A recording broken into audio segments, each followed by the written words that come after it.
Preparation অবশ্যই তাদের তো পারবে না মুনকোডও করেন না।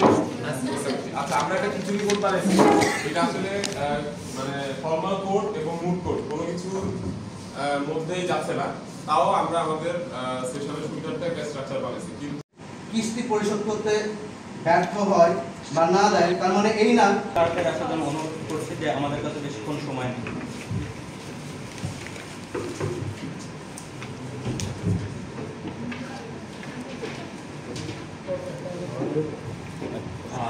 আপনি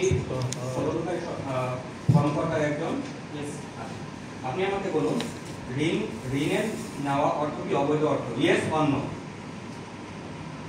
ঋণের নেওয়া অর্থ কি অবৈধ অর্থ কি? নো। Thank you. পরামর্শ নেওয়া কি কোনো সন্ত্রাসী কার্যকলাপ? অবশ্যই না। কি প্লিজ কোর্টে বলুন, আপনাকে বলার কিছু নেই। স্ত্রীকে সম্পত্তি উপহার দেওয়া কি অপরাধ? না। ঋণ দেওয়ার আগে আপনার ব্যাংক কি জমির মালিকানা শারীরিকভাবে যাচাই করেছে? যাচাই করেছে। শারীরিকভাবে? হ্যাঁ, শারীরিকভাবেই তো করেছে। আচ্ছা, শারীরিক সরাসরি ব্যাংকে বলা আছে যে ব্যাংক কোনো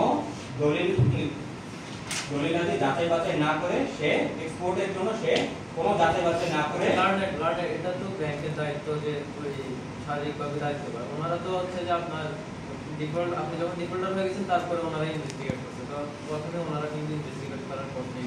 ওকে, আপনি আমি জাস্ট জানতে চাচ্ছি যে ব্যাংকে গিয়েছিল কেন? সে তদন্তকারী কর্মকর্তা, তার তদন্তের ক্ষেত্রে জানা উচিত যে ব্যাংক গিয়েছিল কিনা, ইয়েস অর নো। আমি সেটা জানতে চাচ্ছি, সেটা তো খালি ইয়েস অর নো না। তার মানে আপনি প্রথমে একবার বলছেন ইয়েস, তারপর পরে বলছেন নো। দেখুন একটা বলুন প্লিজ। কোর্টে ব্যাংক যাবে yes or no? No. Okay. আর রেজাল্ট করেন কি নিজে 20 কোটি টাকা পয়সা ট্রান্সফার করেছে, yes or no? No. Okay. 50 crore টাকা ঋণ নেওয়ার আগে যাচাই করা, নিশ্চিত করা কি ব্যাংকের দায়িত্ব নাকি যে ঋণ নেয় তার দায়িত্ব? ব্যাংকের দায়িত্ব।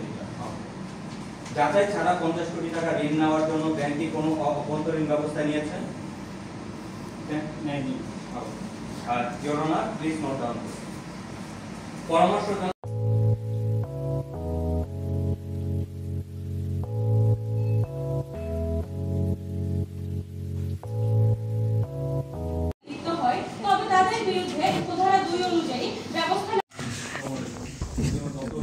আমার থেকেও করে নেয়, আমারটা করছি, আমারটা করছি, আপনারটা মনে করা হয় নাই। এই মামলাটি করার সময় আমরা আপনাকে এক মিনিট মনে করি